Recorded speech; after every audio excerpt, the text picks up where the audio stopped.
Today we're here to talk about functional training. Functional training is all about improving performance, whether that be for everyday life, sporting power, and all sorts of things. That's what it's all about. We're here with Milad Dagher today, who's a personal trainer, a bodybuilding and powerlifting champion, and one of the best trainers I've seen, folks. We're going to take you through a series of movements for your lower body, your core, your upper body, and we're going to break it right down like a master class of training. The first area we're going to work on is your lower body. We're going to start off with body weight squats. Now this seems really basic, and it is. You don't need any equipment, but what you do need to do is to concentrate to learn how to develop the flexibility and speed that'll turn you into a great squatter. Mil, just put your hands up behind your head and let's just start off with a body weight squat. Now you'll see that Mil goes really, really deep. Now to start with, maybe just start with half of one of those, Mil, because if you haven't trained before, that might be your range of motion. And then it turns into a jump. Let's go from there, Mil. So it comes from a body weight squat into a body weight jump. Now this is developing power and strength. That'll do, mate, just grab your breath for a sec. The reason he's jumping off the ground is to develop speed. With functional training, we're trying to develop all of those things to make you a better trainer. Okay, beyond squats, if we're gonna look at your lower body work, the next stage is lunges. Now we've all seen everyone do the Ronnie Coleman barbell lunges, but they're pretty basic and just about anyone can do them. We're going to show you some lunges today that start off with a very basic one and work into a very advanced one. Mil, let's go do some lunges. Let's start off just with a straight body weight lunge, mate. This is something everyone can try at home. This is a great one just to build flexibility and just to get your muscles going. And this is, I guess everything we're doing today is crawl, walk, jog, run. This is the crawl. This is your basic lunge that everyone can do. Start off with your back straight, hands behind your head, and here goes the speed and power. Now, you'll see Mil's going all the way down to the ground with his knees because he's developed that flexibility and range of motion from the start. This is working your quads, your glutes, and your hamstrings. Get your breath there, mate.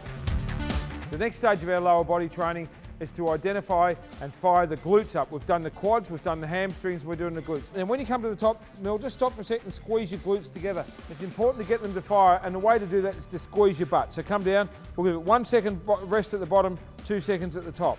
Ladies that are watching, this is great for your backside, great to develop the shape in the glutes, and a really easy way to start. It's very safe. It's actually good for your lower back. Anyone that's had lower back problems can benefit from an exercise like this. That was your first progression, which we'll call your crawl. Now we're going to go to your walk. Rather than doing both together, this one does one of them at a time, which is twice as hard as the other one. Okay, now this is bringing your core into it a little bit as well, because that's providing some stabilization through your abs. But essentially your glute of the leg that's on the ground is doing all the work. The third part of this glute training is to introduce a slight piece of equipment. Now, this is a Swiss ball. A lot of people hate Swiss balls in the gyms, but they do serve a purpose, particularly when you're getting sport specific. This is going to require a little bit of balance. You see the ball's trying to take off. So this is giving you some stability as well as your flexibility and your isolation.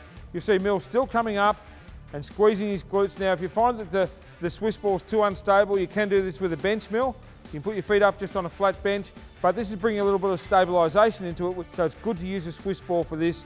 If you find you're going to fall off, use a bench to start with. Okay folks, the next part of our functional training is to work your core, your abs, the middle of your body, and this is where all your stabilization comes from. This is where a lot of your strength comes from.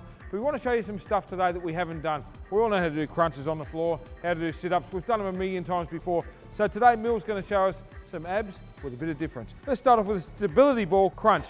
This is a way of increasing your range of motion. You can't get this range of motion on the floor doing crunches, but you can using a stability or a Swiss ball.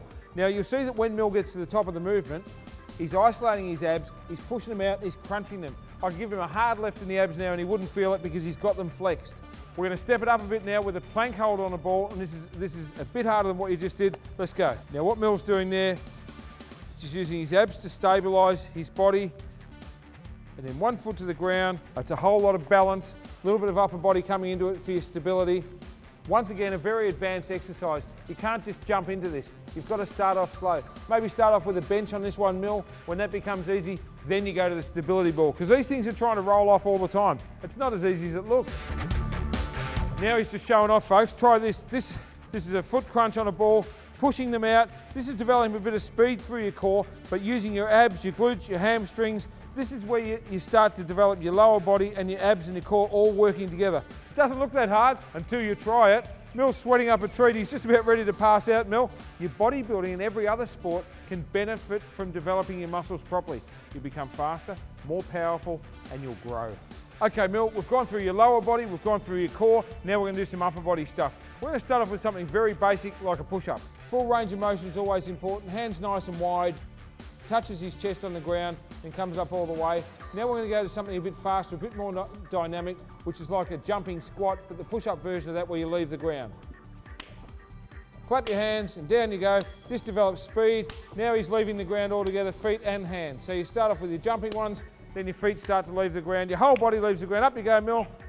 There we go. That's bringing your whole body into it, folks. That's starting off with your upper body, then your core's coming into it to brace yourself and stabilize yourself to get into a moving push-up where your whole body leaves the ground. Mil, I might get you now just to show off a bit and show us a little circuit type thing with your upper body. All right, take us through some push-up movements where we don't just do a basic push-up, but we start to make it really hard. Now this is the advanced stuff, folks. Don't start off with this, start off with that and work up to this. Check it out.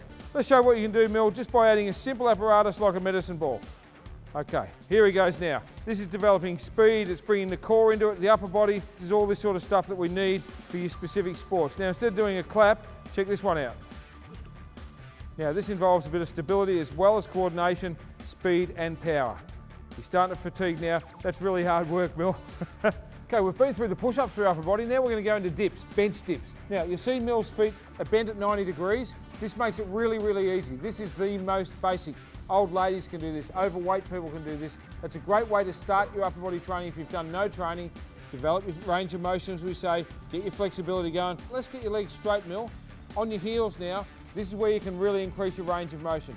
See Mil's going down a lot deeper, his chest is coming more into it. The other one was shoulders, chest, triceps. This is starting to isolate the chest. You can actually see it stretching and flexing when he does them. This is harder than it looks. This is a proper bench dip. So one leg off the ground, all of a sudden, you're using your core to stabilise, your muscles are working harder, the range of motion becomes more difficult. Make sure you do even amount for both sides. And that's your bench dip on one leg. That's the third and final stage. Okay folks, we've showed you the push-up, we've showed you the dip for the upper body. Now we need to bring the other half of your upper body into it, your lats and your biceps. And we're going to start off with what we're going to call an inverted row. Well, this is the opposite to a push-up really. So we're going to start with your knees bent, hands up on a bar. This can be a bar in a bench press rack or a Smith machine or anything else. Up you go, Mil. Now you need to do this so the bar's high enough off the ground so you can get a full stretch at the bottom, therefore a full range of motion at the top. This is working your lats and your biceps, bring your whole upper body into play. That's stage one, that's a crawl. I think anyone can do this one, Mil. Make it a bit harder by putting your feet out. Hands a bit wider than your shoulders, just like when we did the bench dip. You've got to have room for your body to get in between your arms, get your full range of motion. All right, so that's a bit harder than the first stage. Now the third part of this, up on a ball, Mil, and make it harder again.